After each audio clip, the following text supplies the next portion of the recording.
Causes and risk factors. The primary risk factor for squamous cell lung carcinoma is tobacco smoking, with about 80 to 90% of cases linked to smoking.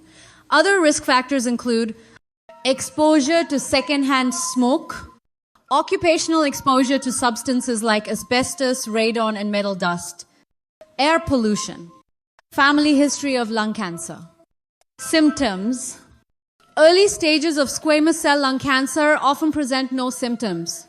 As the disease progresses, common symptoms may include persistent cough, coughing up blood, hemoptysis, shortness of breath, chest pain, hoarseness, unexplained weight loss, frequent respiratory infections.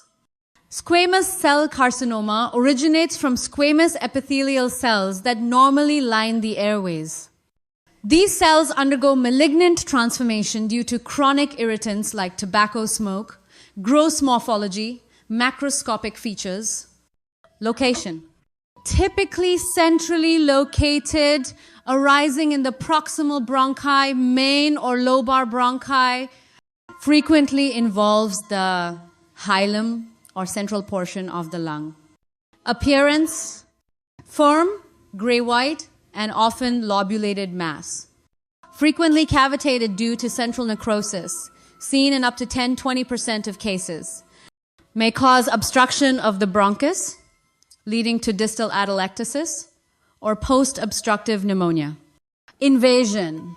May invade into adjacent lung parenchyma, blood vessels, pleura, or mediastinal structures.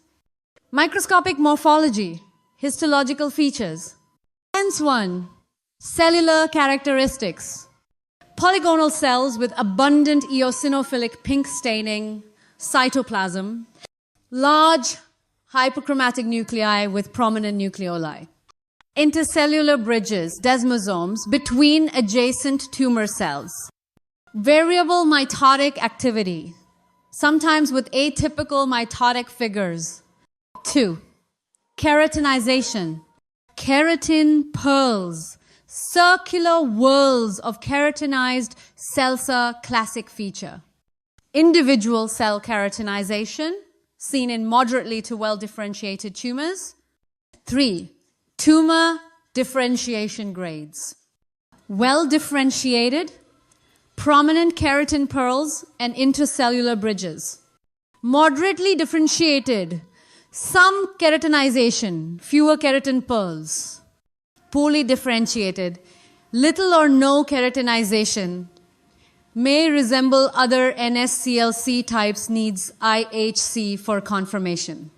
Immunophenotype. Used to confirm squamous lineage and differentiate from adenocarcinoma or small cell carcinoma. Positive. P40, most specific, P63. Cytokeratin 5/6, CK 5/6. Negative. TTF1, napsin A, differential diagnosis. Squamous cell carcinoma may resemble adenocarcinoma, particularly non-keratinizing SCC. Large cell carcinoma, poorly differentiated. Small cell carcinoma, when very poorly differentiated.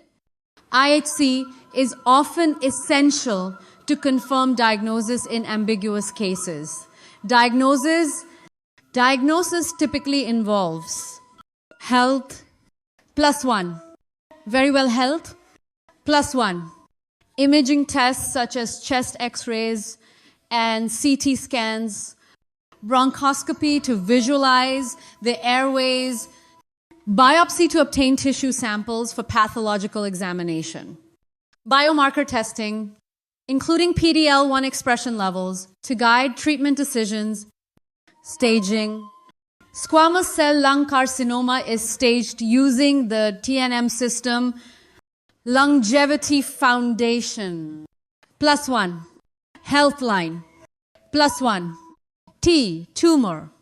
Size and extent of the primary tumor. N. Nodes.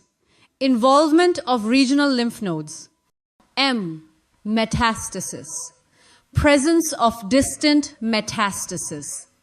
Stages range from I, localized, to IV, advanced, metastatic. Treatment options. Treatment depends on the stage of cancer and the patient's overall health. Surgery, lobectomy or pneumonectomy for early stage tumors. Radiation therapy, often used in conjunction with surgery or for patients who cannot undergo surgery. Chemotherapy, commonly platinum-based regimens. Immunotherapy, agents like pembrolizumab, Keytruda, for tumors expressing PDL1.